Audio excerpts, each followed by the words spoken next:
friends, and welcome back to another video. So today I wanted to go over all of the books that I'm hoping to read in the month of May.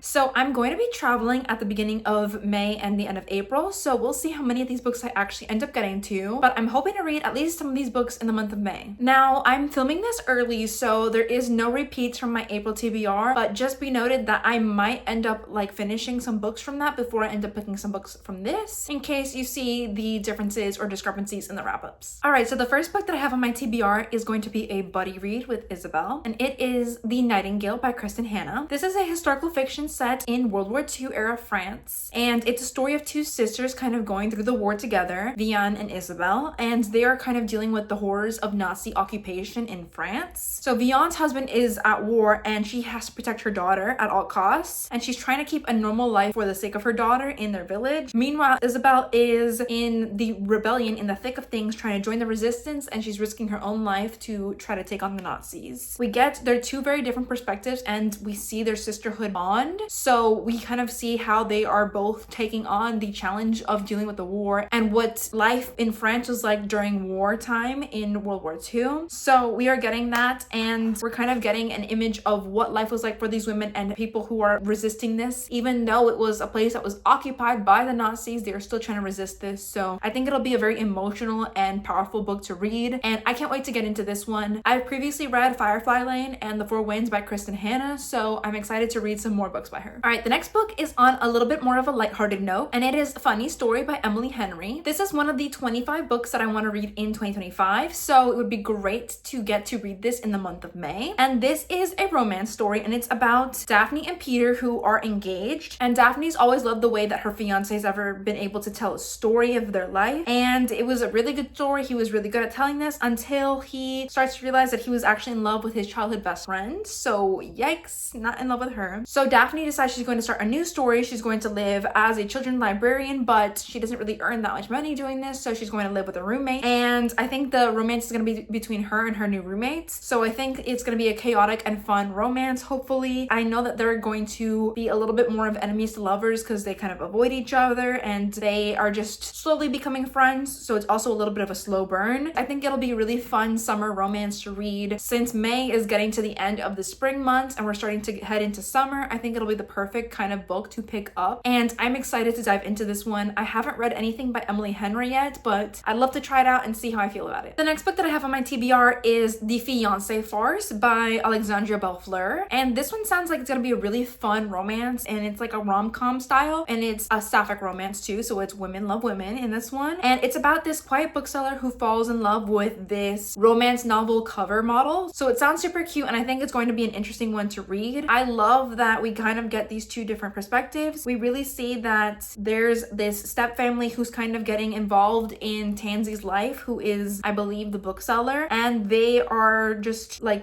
to get her with someone, and they're trying to get involved all the time. They're asking her all these questions about her love life, and so she invents a fake fiance inspired by her cover model for her latest book. And Gemma is from a very wealthy family, but she's been outcasted, and she's actually the heir to a publishing company, so she has to marry to inherit. So she finds this stranger and she agrees that they're gonna date, so they're fake dating in this one. So they're fake dating to fake fiancés in this story, and I think that it could be a very fun marriage of convenience kind of book, so I'm excited to read this one. I think it'll be a very cute story, and hopefully I will love this one so much. The last sapphic romance that I read just really didn't cut it for me. It was One Last Stop, and I just didn't connect with it, so hopefully this will be one that I enjoy much more than the last one. The next book that I have on my TBR for the month of May is A Duke Never Tells by Suzanne Enoch. This is going to be a Bridgerton meets sort of story, so it's a little bit Bridgerton inspired, and it's a little bit Evie Dunmore inspired as well, so she's written some historical romances, and it's about an heiress who kind of disguises herself as a maid in her fiance's household because she's trying to learn more about him. She doesn't really know anything about him, so she is in an arranged marriage with this man, and she really wants to see if he's the rake that he's been rumored to be. So she's going to do it and pretend to be a maid, and she's going to also pretend to be be like her aunt's companion as well. So she is not the only one pretending here, because he decides he's going to pretend to be a butler. So he's not going to be the Duke, he's going to be the butler. There's going to be a lot of confusion and a lot of hijinks going on in this one. I think it'll be a really fun one, and they're going to realize that they are looking into the wrong people. I think it'll be a fun one. I'm so excited to dive into this one. I haven't read a historical romance in a minute, so excited to hop on into another one, and I think it'll be a fun one. Hopefully it'll be as interesting as the premise sounds, and it'll give me like all the Bridgerton TV series like kind of vibes that I've been missing and really wanting. The next book that I have on my May TBR is Somadina by Akwaeke Emezi. I feel like I butchered that, but that's okay. And it's about this girl in a West African world, and she's kind of trying to save her twin and navigate these new powers. I'm really interested in African fantasies, and they're just not ones that I have read that much of, so I'm excited to dive into this one. And it's about Somadina and her twin brother, who are basically the same. They're very similar, and they both come of age and get these magical gifts. His powers are a little bit different from hers, and her powers kind of cause this fear to pass through their town. So she is viewed as this outsider, and she is now being treated in a hostile way. Her brother also ends up vanishing, so she doesn't even have her protector at her side anymore, and she has to track him down through all the dangers that they're kind of living in, and she has to enter this forest to try to find him. So it's really about this otherworldly fantasy book that I think is going to be an exciting one to dive into. I think is going to be about her figuring out things about herself, her own inner strength, and how she's going to go on this quest. It is a quest book, so I'm curious to see how I'll like that. And I'm just excited to read a West African fantasy. I love that she and her brother both have powers, but they're very different powers, and it's interesting to see how that isolates her from the rest of society and how she's going to cope with all of that. So I'm excited to dive into this one. All right, the next book that I have on my TBR is Family Lore by Elizabeth Acevedo. I have not read a book by her in a while, and I've read a lot of her backlist, but there's a few that I want to read that I haven't read yet. And it's about this girl named Flor who has a gift to predict the day that someone will die. So she decides that she wants to have a living wake and have a party and family together to celebrate her long life. And her sisters are kind of surprised by this because they're confused, like, has she foreseen her death or someone else's? What are her motives? They don't really understand what's going on. And she's not the only person that's keeping secrets. Her sister Matilda has been trying for decades to cover her husband's infidelities, and she has to kind of now face the truth of her marriage. And her other sister Pastora is very reserved, but she is like got some of her own things going on as well. And Camila, the youngest sibling, is forgotten, but she decides that she no longer wants to be taken for granted. So they've all got their own secrets and they've all got their own struggles, so I think it's going to be really interesting to read about. And then we also see the story continuing with the next generation of children of Ona and Yadi, and they're struggling to have a child and they're dealing with fertility issues. So I think it's going to be a really interesting intergenerational story, and I love intergenerational stories. They're ones that I really resonate and connect with. I have connected with all of Elizabeth Acevedo's writing to this point, so I'm hoping that this will be another hit for me from her, and I just cannot wait to dive back into her books because I love her writing style as well. The next book I've had on quite a few TBRs, so it's going to be a priority read for the month of May, and it is The Vanishing Half by Britt Bennett. Honestly, I don't know how I haven't read this at this point. I just keep reading other books and prioritizing other ones before this, but it's definitely one that I really want to get to. And it's about two twin sisters who are both black, but one is able to pass as white and one of them ends up living within the black community. And the one that passes as white, her husband doesn't really know anything about her racial background or anything like that. And it's about their stories, how they end up living very different lives, but they still remain interconnected, and how the story continues with the next generation with their daughters and how that storyline is going to interact. So I'm curious to see how their two separate timelines and their two separate kind of lives intersect and merge in this one. I think it's really interesting to read stories about black women passing as white, and also to see the other perspective where she is still living within the black community and she hasn't left everything that she's ever known. So I'm excited to get into this one. I love stories about sisters as well, and I just don't know how I haven't read this one yet. It's a priority and a top read that I definitely need to get to in the month of May. All right, and then the last book that I have on my May TBR is These Violent Delights by Chloe Gong. This is another one that is a priority read because it's been on quite a few TBRs at this point. I've had it on my to be read list for literal years, so it's another one that just has to get off that list and be finally read. It is a Romeo and Juliet retelling, so that's super exciting, and it takes place in 1920s Shanghai, which I'm super excited and curious about this kind of setting. I've never read a story set in Shanghai, and I feel like I don't read a lot of stories that are set in like the Asian world either, so I'm excited to read that. And it's about this 18-year-old named Juliet who is a former flapper, and she's kind of now resuming a role as the heir of the Scarlet Gang, and they're from rival gangs in Shanghai. That's how they're like Romeo and Juliet, and they have their rivals in the White Flowers. So Roma Montagov, so it's Romeo kind of, but his name is Roma. He was her first love and first betrayal, and they're kind of in this period of chaos and instability, trying to cut each other's throats, and there's a lot of madness going on, and also there's a monster lurking in the shadows, so they have to kind of work together to stop him. And I know there's going to be some fantasy aspects, but I don't know exactly how it plays out in this one. I'm just excited to dive into this and see if Chloe Gong's writing is for me, and hopefully I will love this book and love all of the other books in her backlist, but we're just starting with this one and seeing how it goes. All right, so those are all the books that I plan on reading in the month of May. Now there may be one or two books kind of excluded from this. I might change some things up. I have some video plans with a few books that I didn't include in this, so stay tuned for that, and you'll know the video if you see it. But I just hope to get to some of these books as well, because I've had a lot of these on my TBR for a little bit of time, and I'd love to know, what books are you looking forward to reading in the month of May? Let me know down below, and I just can't wait to see what you all want to read. If you've read any of these books, I'd love to hear any of your thoughts. Just make sure it stays spoiler free, and thank you so much for watching. If you made it to this point in the video, leave me a notebook emoji, just letting me know that you made it through the list, so leave me a notebook emoji down below. To everyone that watches all my videos, I appreciate the support, and of course, if you like this video, give it a like, comment, and subscribe. Any and all of those things would be absolutely appreciated. Wherever you are in the world, whether it's morning, afternoon, or evening, I hope that you are doing well, and I hope to see you in the next video.